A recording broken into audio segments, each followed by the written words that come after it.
Greetings, fellow citizens of Disneyland. Bricky here. Today's story, we're looking at the worst kept secret in town, Disney's influence over the city of Anaheim. Anaheim has a population of 350,000 citizens, but brings in 25 million tourists each and every year. Orange County, on the other hand, is home to 3.1 million citizens and brings in 50 million tourists every year. Therefore, the city, that's roughly 10% the size of the county, is bringing in half of the tourism dollars that's coming to Southern California. This graphic alone shows the power that Anaheim has for a money generator inside of the already wealthy Orange County. But according to an article that gives us a rare look inside the power and manipulation that Disney has over the city of Anaheim, today we're going to get an idea of how the magic works behind the scenes and out of the sight of the public.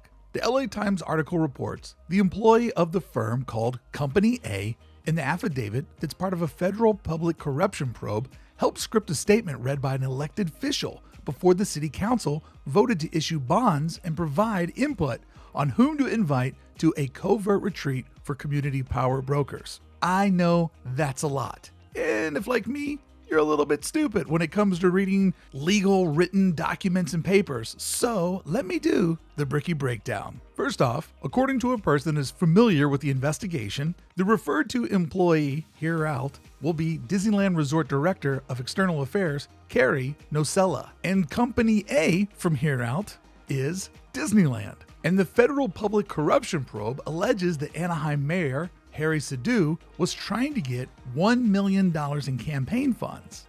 The federal public corruption probe alleges that Anaheim Mayor Harry Sadu was trying to get $1 million in campaign donations for giving insiders information to the sale of Angel Stadium to the Anaheim Angels. Now, it's super important to point out neither Disneyland or their employee Carrie has been accused of any wrongdoing. But the point of all of this is to illustrate the heavy hand that Disney has in the dealings that go on in the city of Anaheim, and how Disney is easily able to influence the city of Anaheim because of graphics just like these showing how much power and money Disney brings in through its very valuable tourist dollars. So you can only imagine when an employee on behalf of Disney is trying to get an elected official to say certain things in a meeting that will result in giving out bonds, which are loans to businesses to build bigger and better things. These bonds essentially is money to build the future with. And being able to figure out how those bonds could get drafted, well, that would be a nice thing for any company looking to get this low interest money. And the company has long played a dominant role in Anaheim politics. Some current and former council members, local activists, and past mayor say Disneyland Resort has parlayed its influence into lucrative tax breaks at the expense of city residents and bankrolled friendly politicians with generous campaign donations. So let's look at some of these lucrative tax breaks, because that's one thing written in a legal document or an LA Times article. But if you're like me, friend, you need to see it. You're a visual learner. Lucrative tax breaks like the $108 million Disney received for building Mickey and Friends parking structure. The deal is the resort would keep all of the parking revenue that came into the parking lot, and Anaheim would transfer the ownership to Disneyland of the garage once the bonds were paid off. Here's a huge tax break. In 2015, the city council approved shielding Disneyland from any potential sales tax on ticket sales for 45 years. Think about how many tens of thousands of people that come to Disneyland every day. Imagine all of those tens of thousands of tickets having zero sales tax gathered on them. Now, Disney doesn't keep the sales tax money, but no sales tax to the ticket makes the ticket more affordable and keeps people coming into the park. And now that I think about it, charge more for the ticket because you're not paying sales tax. This is a massive revenue stream that over the span of 45 years could have gathered over $1 billion for the city of Anaheim. And all they had to do to earn this money was simply build Star Wars Galaxy's Edge, which was something that they wanted to do anyway. So let me get this straight. You're going to give me a massive $1 billion tax break over the span of next 45 years, and all I need to do is build Star Wars Galaxy's Edge, make my park better, bring more tourists to my park? Sweet deal. Where do I sign? City officials were going to give Disneyland $267 million tax rebate for building a brand new hotel. But this never happened, and we'll explain why. You can see that Disney gets loans and money from the city of Anaheim, and why wouldn't they? They're building these massive entertainment offerings that are going to bring so many people into Anaheim and keep all of that tax revenue flowing. So I'm not saying that it's a bad thing. I understand this is how business works on this massive scale. However, it's how you get that influence is where the story is going and where things can get a little bit gray. When we circle back to the LA Times article that I read to you earlier, the city council voted to issue bonds. The money for projects like we're just looking at, this is what was trying to be manipulated or pushed into the right direction on Disney's behalf. All of these projects I've just illustrated to you are massive projects. So imagine the temptation of trying to make sure that those bonds and those grants all go your corporation's way. That's where employee, Company A, and Harry all get into a big old pickle. Clearly, Disney has injected massive funds to try to get politicians to align with what they want for the resort. The company contributed $1.3 million in 2021 to support our Anaheim Resort, a political action committee that's composed of business owners, community leaders, and residents. Of course, Disney's going to get criticized for taking this money or taking these loans or trying to push around things in their favor. But Disney has pushed back against such criticism, which I kind of think is a bold pushback on Disney's part, because this graphic clearly shows that Disney is a massive part of the economic engine that keeps Anaheim running. However, if they're going to say they're a job creator, let's see what the amount of jobs they create, and furthermore, what is the quality of life that these jobs provide. The Disneyland Resort in 2001 employed 19,000 cast members. This number is actually down from 2019, but the Thanos snap happened. And you can see that they are in first place by a long shot. Nearly 4 times as many employees as number 2 and number 3. But when we look at the average wage, according to ZipRecruiter, for Disney cast members, it's a pretty hard way to make a good living working for the Disneyland Resort and living inside of Anaheim, which I'm going to say Anaheim is one of the more less expensive places that you could live inside of Orange County, with the average cast member making $30,000, but on the bottom end, $15,000 per year, and on the upper scale, $54,000. This range of money in Southern California, that's a tight way to make a living. When we look at the average income and household income for Anaheim, you see that the different spots that Disney hits is sort of the bottom half of this chart. The top tier of the Disneyland workforce is right at the middle point. So when we look at this graphic, you can see that it's in the bottom half of what people make inside the city of Anaheim. So when looking at these wages, supplying the economic engine of Anaheim, yes. Creating a lot of jobs, yes. Creating a lot of quality jobs, I'm going to say no, which, as I can see it, has a lot to do with why this project was canceled. You remember the $267 million that Disneyland was going to receive for building this hotel? Well, they decided not to take that money and decided not to build that hotel. And they also asked the city council to take back the deal of them having the tax-free tickets for 45 years. And you're wondering why, oh why, as much as Disney loves money, would they give up the money for the hotel and say, nah, we're good, we'll let sales tax go on the tickets? The resort did so as city voters were set to approve a measure requiring any resort business receiving subsidies to pay its workers a living wage. Oh, this is rough. It's rough for me to think we don't want to take the money to build the hotel. We don't want the sales tax benefit on our tickets. And the reason why we don't want that is because we don't want to be forced to pay a living wage to our employees. That's not a good look. That's not a good look at all.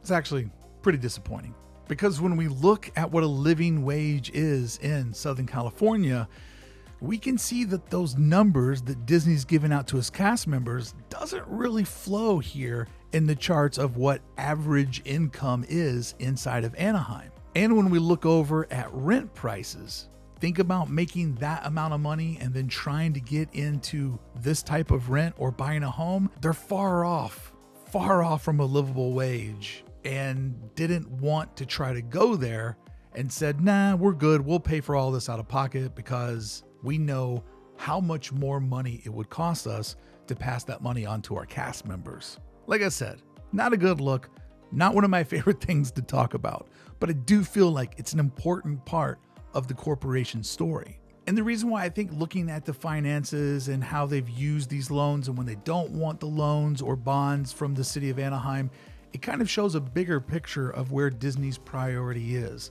long-term earnings. They would give up the short-term wins on these bonds or the discount at the gate because they know that over the long term, it would not benefit them as much. So the long term of paying their employees a livable wage isn't something they're willing to go through with because they can see the effects of how that would affect their financial earnings for years to come. And many of these executives live and die by the quarter, trying to go into each phone call with the best earnings possible so that they know that they're safe for another 3 months and they're going to get to re-sign their lucrative contracts. The Disney executives make big money, and obviously they're fighting through every one of these numbers to make sure they can keep making that big money. And I mean, it's got to be tempting, right?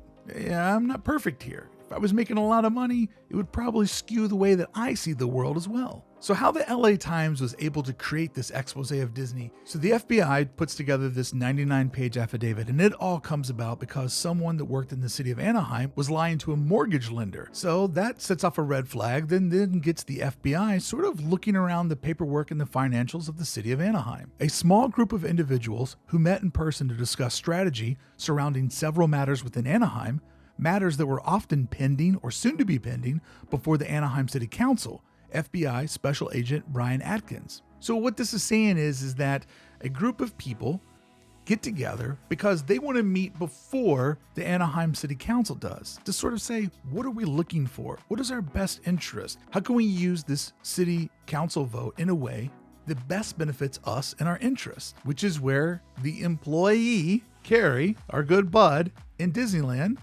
Company A, come into play. Because the affidavit explains that Company A and employee acted as one of the group's ringleaders to some extent. In advance of the secretive gathering of Anaheim business leaders, consultants, and politicians in December of 2020, FBI Special Agent Brian Atkins alleged Company A and employee provided input to Todd Ament and the political consultant about who to invite. Now, if this is true, this shows how our bud Carrie is putting in her name of these are the people that should probably be at the meeting, meaning these are the people that agree with us, that align with us, that we can probably get on our side. This meeting is where select people from the city of Anaheim would get together to kind of get their game plan together on how they want the city council vote to go down. A vote, hopefully, in their best interest. So you ask yourself, who's Todd Ament? This is our boy Todd. Todd is the guy who allegedly lied to a mortgage lender that kicked off this whole investigation party. Thanks, Todd. And this is your new friend, Jeff Flint. Details in the affidavit match Jeff Flint. Jeff Flint is a chief executive senior partner at SFB Public Affairs who has represented the Disneyland Resort, or Company A. So during a wiretap phone call on November 30th, 2020, between the consultant, who is suspected to be our bud Jeff Flint, and an elected official, one, the two had a conversation about if two colleagues had been invited to this retreat, the meeting of the minds before the city council vote. And Jeff goes on to say, no, I talked about it with Todd Ament and Company A employee, the political consultant said. We felt like for this first one, we'll kind of keep things big picture and stick with, with elected official number 4 and elected official number 3. But, elected official 2's, I think he's on the team, but it's just going to take some management because he's got competing pressures. Competing pressures? I knew it. I knew Knott's Berry Farms was in the middle of this somehow. The intercepted phone calls detailed the affidavit depicted the meetings as anything but ordinary, and organizers were fixated on including only trustworthy people. They would go on to say family members only, and keeping the family close. While debating or not, another city council member was described as a possible double agent. Amit at one point called the group a cabal. This is crazy. Like, may your first child be a masculine child. This is some Godfather stuff right here. Family members keeping the family close, double agents. So it's important to keep in mind that all these people got together with people that were like-minded because of one goal. They wanted the city council vote to go away that would benefit them. Almost 4 months later, Atkins wrote, the political consultant drafted a script about issuing bonds. So the political consultant writes a script about how they want the bonds issued. And they want it to be read by an elected official, but they do so with input from Company A, meaning that Company A and Carrie and the consultant are writing up a letter to tell a public official, this is what you need to read, this is what you need to say in the meeting so these bonds can go our way. And randomly also asked, hey, delete a reference to Company A's parking lot. I don't know if they didn't want to remind people of how much they've already taken or why they would do that in there, but it's in the LA Times article and it's like, okay, so maybe you're trying to not remind people of deals of the past or trying to sort of get a clean slate and focus on this and not talk about the money that we've taken for past projects.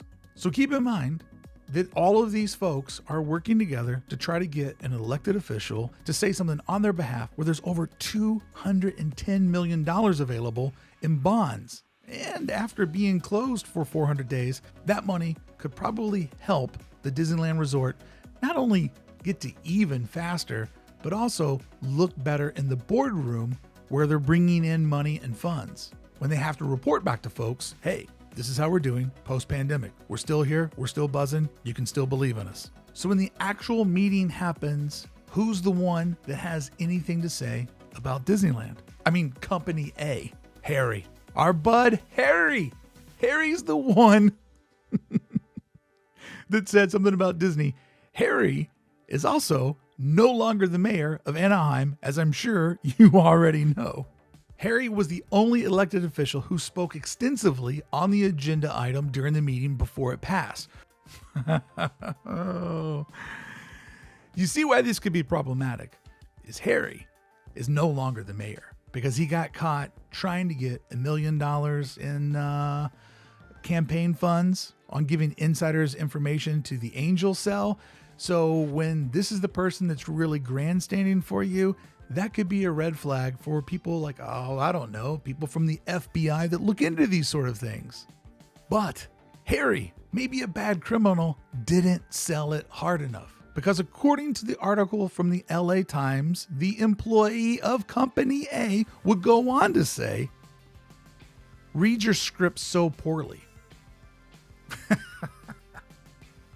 According to the affidavit, she tells the consultant, man, he didn't do a good job of reading the script. And the political consultant goes on to say, LOL. He doesn't practice.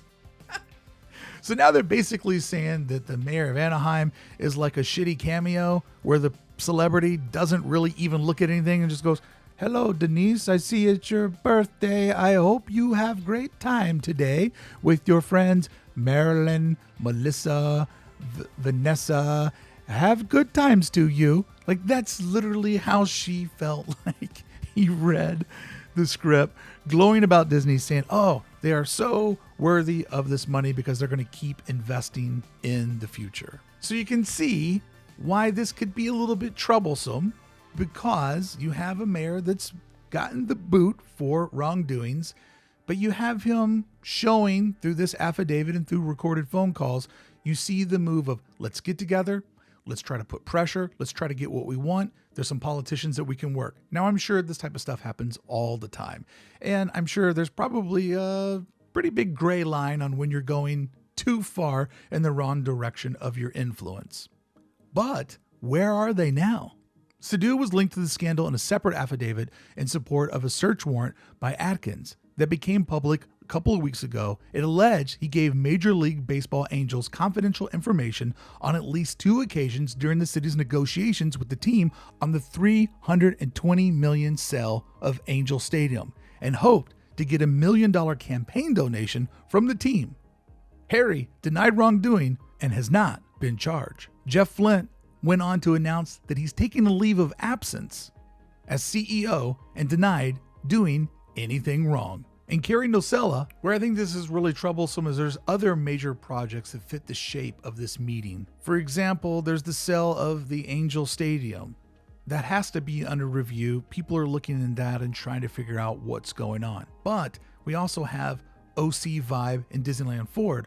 Now, OC Vibe currently is approved, and Disneyland Forward is still moving forward on pending its approval. But you would have to think that if some of these people are involved in those projects, any FBI lawman with good common sense is going to say, maybe we should look these over and make sure everything's legit. Could these projects be paused, under investigation, or possibly at one point even canceled? I'm sure someone somewhere is looking them over, and only time will tell. Just as today's story has shined a light on Disney's influence, the future will shine a light on these developing stories. Should Disney influence the city as its largest employer and moneymaker? Yeah, of course. If you were putting a ton of money into something, you would want to have a say-so, and you would want to make sure that your partner, the city, kept working with you in a way where you could each keep growing. I think that's totally fair, totally normal, and if I was working there, I would be doing the same thing. However, I'm sure in these situations, it's so easy and tempting to step over the line. Think about it. We've all had to go into deals, negotiate with people that just couldn't see the things the way that you see them. And I'm sure you always have the bigger picture in mind of how you could make things better, not only for yourself, but for the company you represent and the city that it does business in. But would it be tempting sometimes to step over that line? I think sometimes accidentally you just find yourself there. Small little decisions spin out to much, much bigger ones that have very impactful consequences. I would like to think that people don't actively go out of the way to do the wrong things, but sometimes through a couple of decisions, you can just kind of slide down a wrong path. I would have to say that power is probably a very powerful drug, and you never know how you would respond to that drug until you get a little bit of that sweet, sweet power. And I'm a firm believer that if you truly want to judge someone's character, give them a little bit of that power. That's when a true personality starts to shine. Friends, I know this is sort of a odd look inside of the power of Disney, looking at how they negotiate with the city, when they take money, when they decide not to take money, and how strangely they value their employees, their cast members, the people that make the magic inside of this entire process. I find it to be an interesting look at a corporation that I always find to be pretty interesting and fascinating. If you'd like to be a part of a conversation about this directly after this premiere, I'm doing a live stream over on Club 1313. We're going to break down this and really talk all of this out, and it'll be available as a podcast afterwards, only for members of Club 1313. Thank you so much for helping me make this content. So friends, until the next time I see you, I don't know, maybe trying to get a donation for your own campaign, I'll see you back here on the channel with more Disney news. Thank you so much for watching, and thank you so much for making it till the end. I know this is kind of a different type of story, but that's my responsibility. I want to tell the entire Disney story, what happens inside and out of the gates, on the TV, on the big screen, in the boardroom, and down at the city council. Thank you.